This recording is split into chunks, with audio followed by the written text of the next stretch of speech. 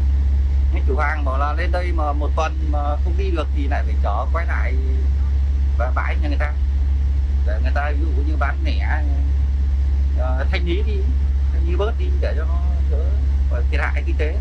Đó là như mình hiểu ngắn một tí là cơ bản là tại Covid, đổi vào tật có gì chơi chứ còn mình. Earlier in the week, Langson provincial authorities issued a statement advising provinces and businesses not to send goods to the border until the end of the month. The statement said the jam was due to Chinese authorities' tougher pandemic control measures against people and vehicles entering the country. China has been testing cold chain imported foods for traces of COVID-19 since 2020, though the World Health Organization says there is only a very low chance of the virus being passed on this way. Several local governments in China have said they have detected COVID traces on dragon fruit imported from Vietnam. And according to official figures, Vietnam earned $3.5 billion from the exports of fruits and vegetables last year, a slight increase on the previous years.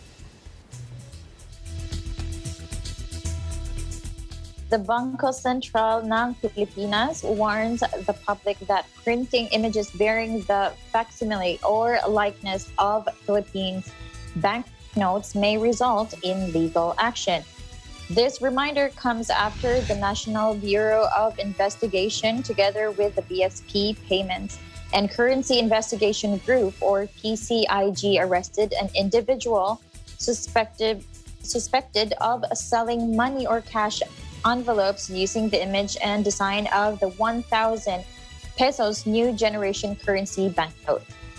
Just last month, posts circulated on social media showed alleged counterfeit 1,000 peso banknotes that end in the same serial number and all ending in 2507. The BSP advises the public to remain vigilant when receiving Philippine banknotes by carefully checking the security features to ensure authenticity.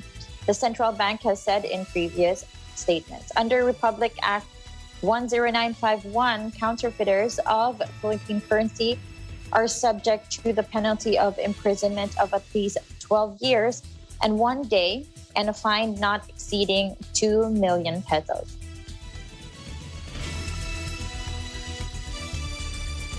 Meanwhile, the Department of Trade and Industry has reiterated its call to avoid panic buying of flu medicines despite the rising cases of coronavirus disease. Now, DTI Consumer Protection Group Undersecretary Ruth Castelo said in a statement Wednesday, quote, "The DTI urges the general public to avoid impulse purchases and to consider generics of these over-the-counter medicines. Rest assured that we are closely working with the manufacturers of these products to ensure enough medicine supply," unquote. For paracetamol, a 500 milligram tablet will be limited to 20 tablets for each person or 60 tablets per household, and 5 per person or 10 per household, both for 120 milligrams per 5 milliliters or 60 ml suspension and 250 milligram per 5 ml, 60 ml suspension. A customer can also buy 5 phenylephrine hydrochloride, chlorphenamine maleate, paracetamol in suspension formula, and 10 per household for this dosage of the said medicine. The tablet form of this medicine is also limited to 20 per person or 60 per household. Cough medicine, carbocysteine, is also limited to 20 capsules per person and 60 capsules per household for a 500 milligram dosage, while the suspension form is capped at 5 per person and 10 per household. The JMC also requires retailers to inform the public of the purchase limits for flu medicines. And ASEAN in Focus, we'll be right back.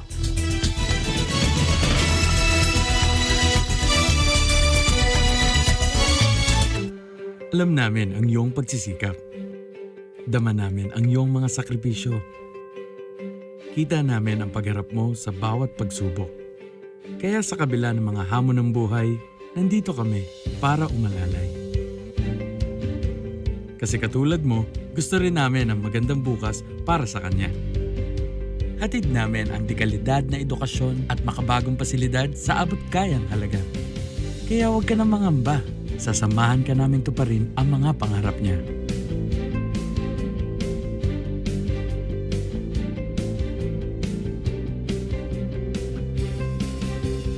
Maaasahan mong sulit dito ang mga pinagsikapan mo.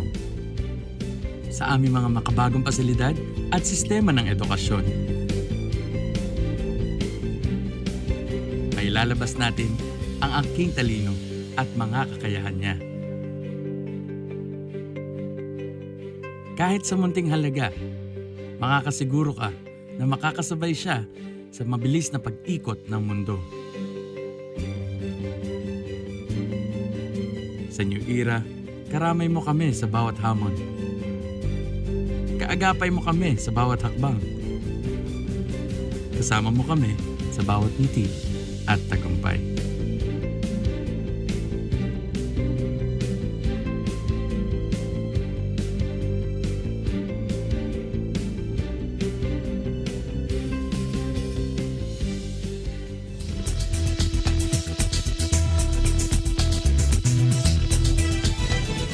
Welcome back. Despite the spike in infections from COVID-19 Omicron variant, the Philippines is poised to register the fastest growth in the ASEAN this year and the second highest growth in 2023, that according to the World Bank.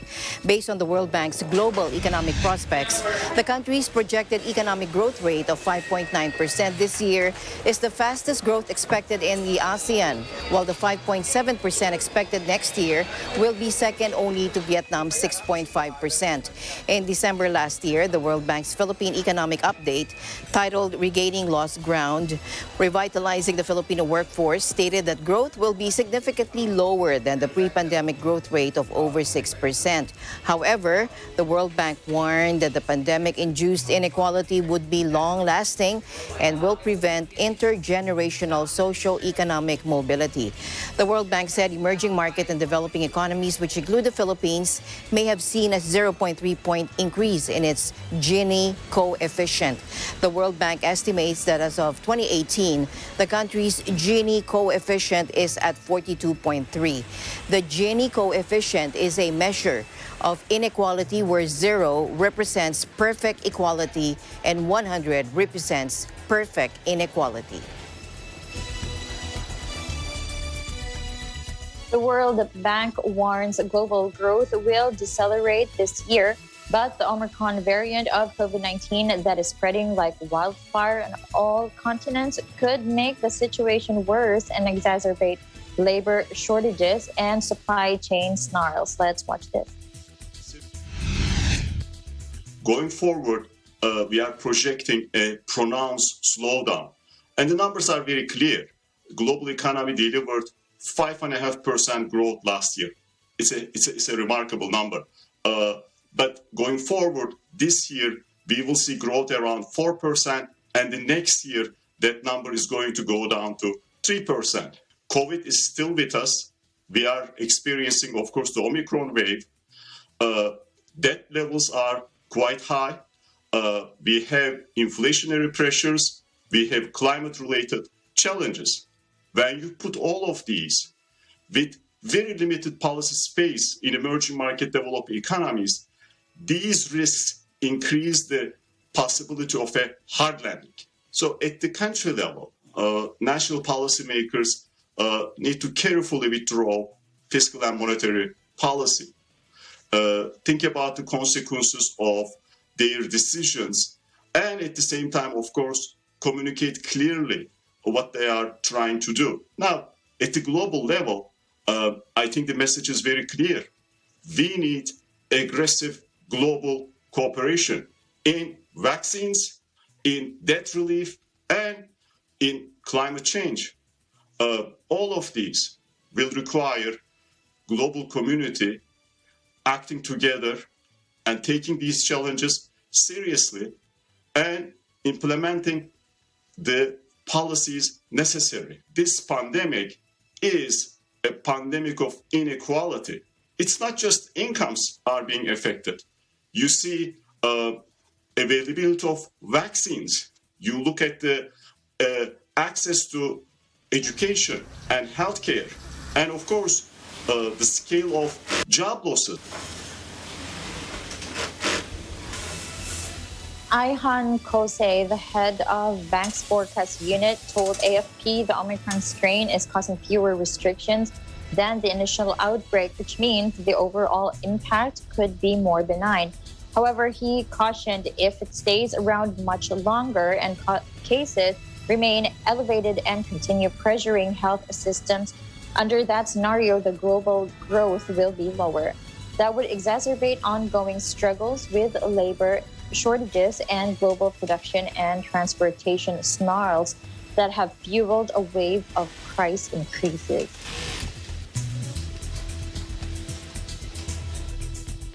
And the Bankers Association of the Philippines said they are maintaining the daily schedule of the interbank dollar-peso spot trading and swap trading hours despite some banks' decision to shorten their operating hours due to the surging COVID cases in the country. The daily schedule of the interbank dollar-peso spot trading and swap trading will remain open from 9 a.m. to 4 p.m. daily, according to the BAP. Over the weekend, both the BAP and the Chamber of Thrift Banks, or CTB, issued statements ensuring their clients of continued services amid the surge of cases. Several banks have already announced shorter operating hours amid the COVID surge, especially for their branches in the National Capital Region. Some of these banks include BDO Unibank, Bank of the Philippine Islands, Metro Bank, Land Bank of the Philippines, the Philippine National Bank, Security Bank, and PS Bank. Asian markets were mixed Thursday as traders fought to maintain the previous day's upward momentum, though data suggesting that U.S. inflation may be stabilizing provided some fresh cheer. The Labor Department said prices rose 7% on year in December, fastest rate since 1982, as supply snarls and energy costs were compounded by surging demand from Americans returning to normal life. However, the reading was in line with the expectations, and analysts pointed out that the increase from the previous month had slowed and was below forecast, indicating that the rally may have peaked or was close to topping out. U.S. investors welcomed the news, with all three main indices extending Tuesday's gains that were found by Federal Reserve boss Jerome Powell, pledging to rein in prices but do his utmost to nurture the economic recovery. After Wednesday's rally, Asian equity markets fluctuated in early trade. Hong Kong, Sydney, Taipei, and Manila rose, while Singapore and Wellington were flat. Tokyo ended the morning lower as a stronger yen weighed on exporters, with Shanghai, Seoul, and Jakarta slightly off.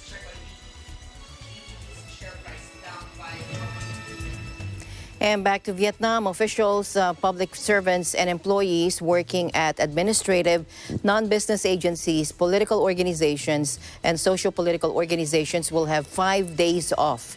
And that will be from January 31 to February 4 to enjoy the Lunar New Year Festival. Good for you, Charlene. The government office has released a document of Deputy Prime Minister Vu Duc Dam on deciding days off for the 2022 Lunar New Year Festival and the 2022 National Day. The Deputy BM approved the 2-day National Day break on September 1 to 2 as proposed by the Ministry of Labor, Invalids, and Social Affairs. The Lunar New Year Festival, known as Tet Festival, is the most important festival of the year in Vietnam. Of all festivals in Vietnam, Tet is the most family-centered holiday, and Vietnamese people often travel back to the places where their families are from to spend the holiday with their extended families. On Tet, families will prepare a feast to welcome visiting relatives and friends, to exchange greetings and best wishes for the new year. Fully vaccinated tourism workers will finally get their booster shots to help keep them safe and increase consumer confidence in their establishments and destinations. In a news statement, the Department of Tourism said booster shots for COVID-19 were being administered to tourism workers in the National Capital Region and Boracay Island. Eventually, the project will also be rolled out to other tourism destinations like Baguio City and Davao. Tourism Secretary Bernadette Romulo Puyat said, "We are glad to see the growing willingness of our tourism workers to get vaccinated. We continue to encourage them to avail themselves of the free vaccine, as this is a critical component for the industry to rebound and thrive in the new normal." She also added that the spread of Omicron variant has also made it imperative for the tourism workforce to get their boosters done and give them added protection from the infection. As of January 7, 2022, most regions have already reached an average of 90% in vaccination rate among the eligible workers, according to the DOT. However, due to Typhoon Odette, vaccination or booster activities in Siargao and booster activities in Panglao Island are still on hold this month, as the situation is focused on immediate care and response.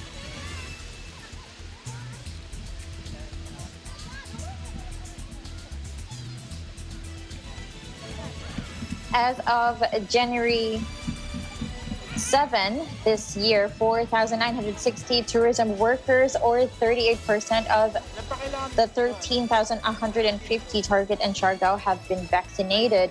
Romulo Puyat said there was a problem earlier in getting the vaccines administered, as the local government said they lacked the manpower to do so.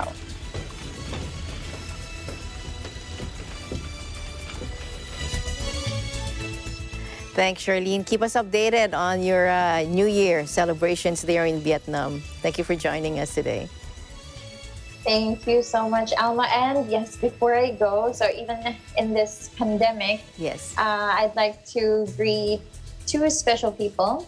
One in Cebu, my cousin who's celebrating her birthday today, Miss Alice Rempies. Happy birthday, cousin.